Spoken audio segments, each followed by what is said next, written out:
What's up, everybody? Week 2 of recording back here at Logix. 2 important topics: logistics, broker carrier, most importantly, Ryder Cup week. Joe, we got a lot of different formats out here at Bethpage Black. We got foursomes, we got best ball, we got the alternate shot, singles. Who are your hot takes? Who are the picks? Yeah, it's going to be a fun week. We got the teams on paper here, and honestly, this might be a little cop-out of an answer, but on paper, I don't like our odds, to be honest What? with you. I think Europe has a better team on paper. Obviously, I'm pulling for the U.S. to win, and I know that is a little bit of a cop-out answer, but I mean, I just think, you know, with John Rahm, McIlroy, how Tommy Fleetwood's been playing, how Justin Rose has even been playing, Rob McIntyre, I think we're gonna have our hands full this weekend. Obviously, we have guys like Scotty Scheffler and Bryson DeChambeau, but you know, this is also a Bethpage Black, super tight course, super long. If you can hit the fairway, you're in good shape. Bryson's a really good golfer, but sometimes off the tee, he's not the straightest, so I worry that although he hits it really far, the rough might come into play for him a lot. Sure. Which is gonna, you know, obviously affect his approach shots, his distance to the hole on his first putts. So I don't know. Again, I think. Do you have a pick in between all that anywhere? A pick for what specifically? Yeah, let's say singles. Overall? Yeah, who's gonna win? Who do you want to see play against each other? I think with all the hype over the last, I don't know, few weeks or so, we'd all love to see Rory play Bryson, obviously. I think that will happen. I think the fans want to see it. I think, you know, everybody in the world of golf wants to see it. Yeah. So I think that's something that they'll give us. I think Scotty will probably play John Rahm. Would you agree with that? You'd like to think so. Yeah. Or he's going to be paired up against Rory. Right. One of them two. Clash of the Titans Right. type of setup. And then Ron DeChambeau. I don't know. I think they're going to want to pair live guys versus PGA guys For sure. when they can, especially if it's Bryson and Rory. Who are the live guys? Rahm and what we got? Rahm and Terrell Haddon on the European side. Is that right? And then it's just Bryson on the U.S. side. Is Sepp Straka on live? I have no idea. I don't either. I don't either. Yeah, but again, I think singles, they have an advantage, to be honest. Yeah. Obviously, I think Scotty, no matter who he plays, he's going to win. So maybe, you know, it would be smart for the European team to not put one of their better golfers against Scotty. Just automatically. Yeah, just take the L there and then have their good golfers go beat somebody else. Sure. But again, I don't know. I think overall, the United States has their hands full this weekend. Well, hopefully the home turf. For and sure. I think there's so much hype around Captain Keegan, where hopefully the fans really elevate the environment. Yeah. To where it's overwhelming for the European team. Yeah, I love Keegan. I think he's going to be a great captain. I was just going to ask you that. I think statistically, yes, he should have been playing, obviously. But I think, and we've already kind of talked about this a little bit, I think with playing and being the captain, it'd be really hard to do both. For sure. Over 3 days. You probably couldn't put 100% into playing and being the captain. While you're playing, you don't want to have one of our players thinking about all the other matches. How is my team doing? Mm-hmm. You want them to be solely focused on their opponent and winning. So I think it was a good decision for him not to play. Obviously, we still have 12 really good golfers. I think if he wasn't captain, obviously he should be playing. But what are your thoughts on that? I would love to see him play. Yeah. I think he deserves to play. From a ranking perspective, I think the country has his back.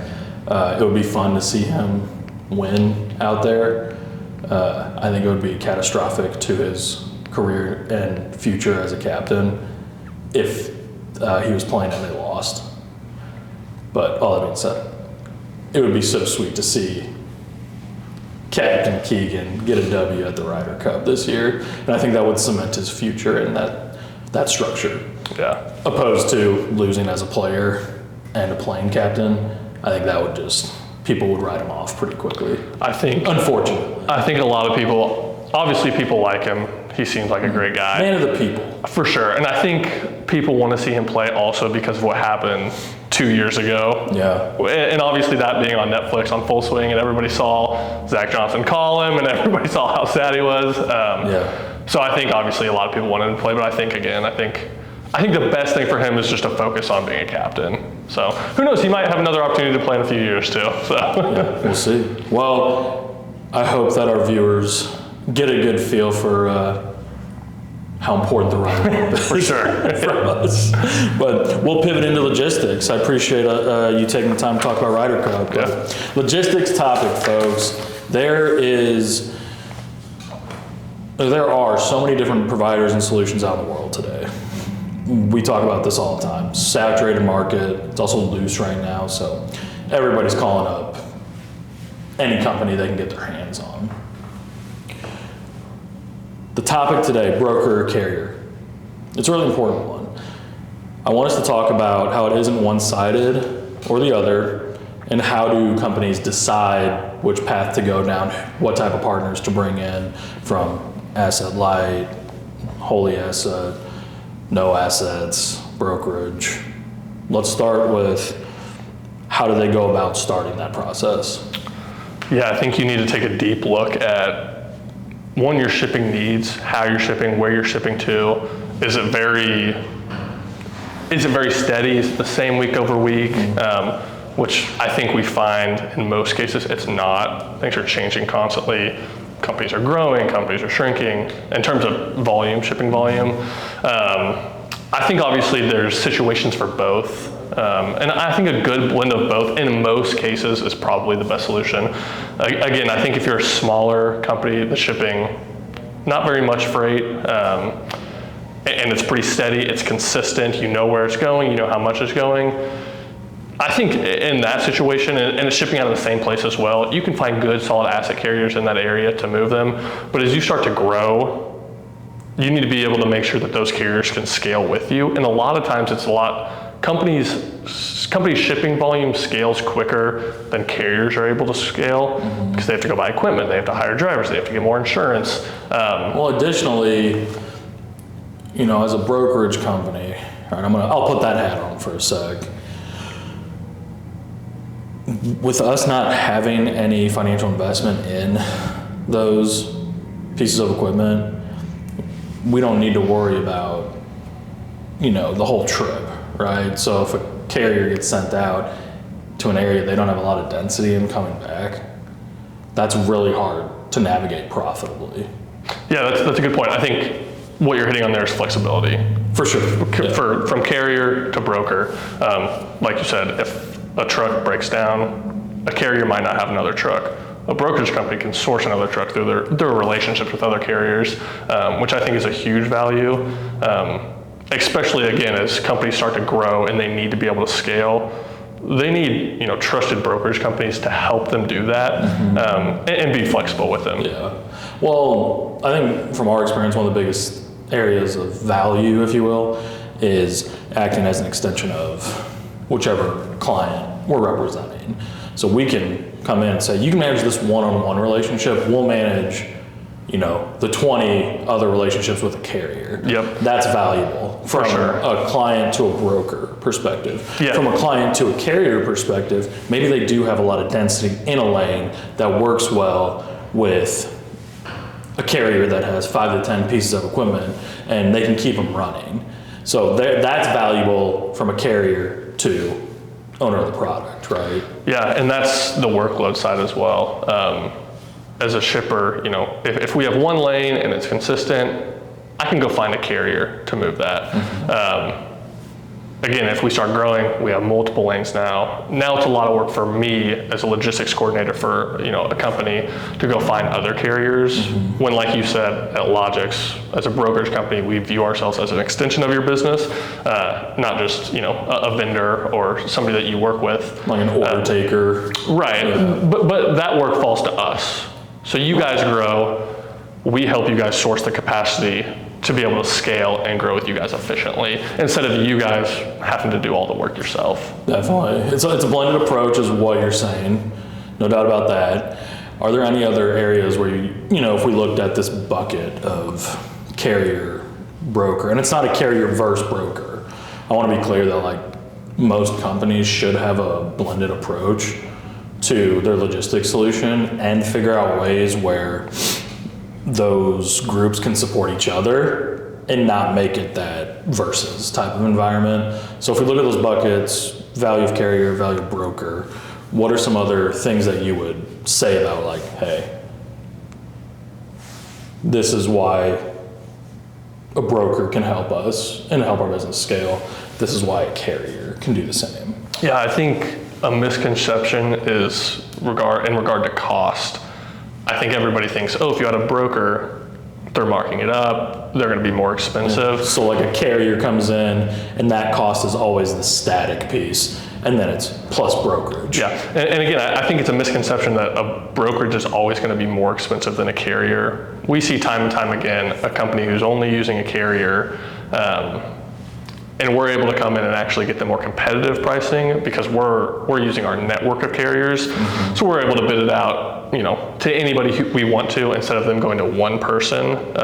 So I think there's a misconception of anytime there's a brokerage company, oh, it's just a middleman, it's going to be more expensive. That's definitely not always the case. You're going down a rabbit hole there, right? Yeah. Right, because when we're talking to people, the comment, but until we get them over that hump and they see the value of what we do and, pertaining to our service lines and quality, communication, technology, all the stuff we talk about.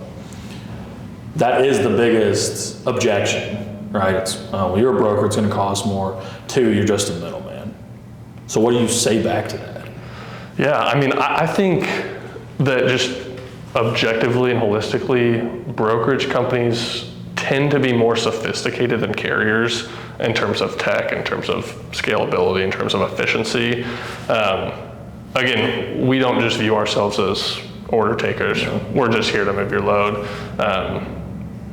We try to help in any way we can in terms of tracking KPIs, tracking and tracing, making sure that your guys' needs are hit. And again, we want to be advocates for all of our customers in the sense of we want what's best for you. If it is best for you to go directly to a carrier, then we'll tell you that. If it's not something that we can service well, we're not just going to try to take it just so we can make money off of it.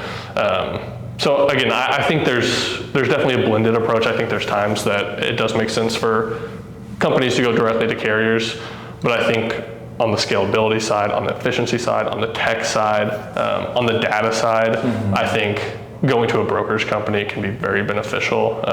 Again, we track and store all data for all of our customers. So it's very easy for them to come to us and say, hey, in Q4 of last year, what was our shipping cost? What was our cost per weight, our cost per unit, our cost per cubic foot, whatever the KPI may be, we're easily able to pull those things and provide it to our customers. Where, again, I can't speak for all carriers, but what I see is typically brokerage companies are more sophisticated in terms of tech as opposed to carriers. Yeah, I even think of some clients, their carbon footprint is important to them. So we're tracking that within our TMS so they can offset that in their annual reports to shareholders, right? Like it's a really important topic, especially in today's world where things are leaning more towards green or efficiency levels, right? But that is a good point.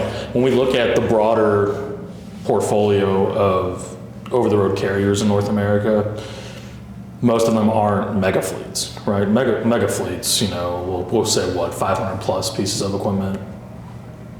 They're spending money on good technology. For sure. Most of the carriers are sub 15 units. It's really hard to invest into those types of things when your business simply doesn't have the capital to do so. I can't remember what the statistic was. You might know it. What was the percentage of freight moved last year by owner-operators? Or maybe it was 2023. I want to say it was close to 82%. Yeah, it was really high. I can't remember the last number or the exact number, but I think that's a good, like you said, these guys that have one truck that they've done this for 40 years, they don't have the money to invest in all the tech, all the tracing, all the tracking. Well, that's also really hard to manage. Let's say a shipper has 50 loads a week. Could you imagine them managing 50 owner-operator relationships? Right. That's hard. For sure. And again, that's where a brokerage can come in and be very effective and really help take a lot of work off your guys' plate. Because at the end of the day, we are the professionals of this industry. As a customer, you should expect the brokerage company you work for to be able to do those things effectively. Right. So there is a baseline of expectation of partnering with a brokerage company. Yeah. Nowadays. For sure. Right. And it isn't simply as a middleman to manage your freight. It's you better have a tech stack. You should have a 24/7 team. You need sophisticated reporting. You have to be able to connect EDI or API, period. Like, those aren't like cherries on top anymore. That's just to get into the door, right? And that's the point of, talking about smaller carriers, as valuable as they are. We have to work really hard as almost viewing them as a client of ours as well, to give them access to shippers that they probably wouldn't be able to have access to on their own. For sure. So and that's a two-sided value prop from us to a carrier and to a shipper. And that's a win-win, right? Because there's a lot of freight that's moved by small owner operators that they wouldn't normally move unless there were brokerages. For sure. We give freight to a handful of owner operators that would never know a shipper or never have a lane that really works out for them if it wasn't for a brokerage company helping bridge the gap between a large sophisticated shipper and a small owner operator. So 100%. It's a win-win-win for a small carrier, for a brokerage company, as well as any customer from small to large. Yeah, well, and I think specifically to, a handful of our partnerships from a carrier and to a client where, our carrier's TMS can't connect electronically. Well, that's a key requirement to be a provider for the shipper. So to your point, this carrier would never be able to move this freight if we weren't right here. And that's value. Yep. Right? Yep. Okay. Are there any areas where you want to call out that we could further support each bucket within that chain? Not really. I just think such a big thing as a brokerage company is really treating carriers as you would a customer. Mm-hmm. I think that's lost in the mix of things. There's so many brokerage companies, there's so many carriers.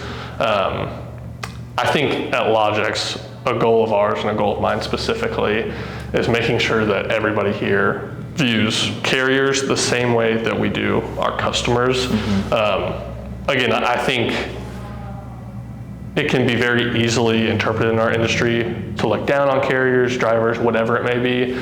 But again, we want to create situations here that's a win for the carrier, a win for Logix, and a win for our customers. And the only way to do that is to view our carriers and our customers the exact same. Definitely, yeah. Well, I think through so many sales conversations that I've had over the past 5 years, and if we weren't able to build those partnerships or relationships with carriers, we wouldn't have been able to scale and provide the solutions we offer to shippers today, right? Like, if we don't have them, we can't execute the business, right? Period.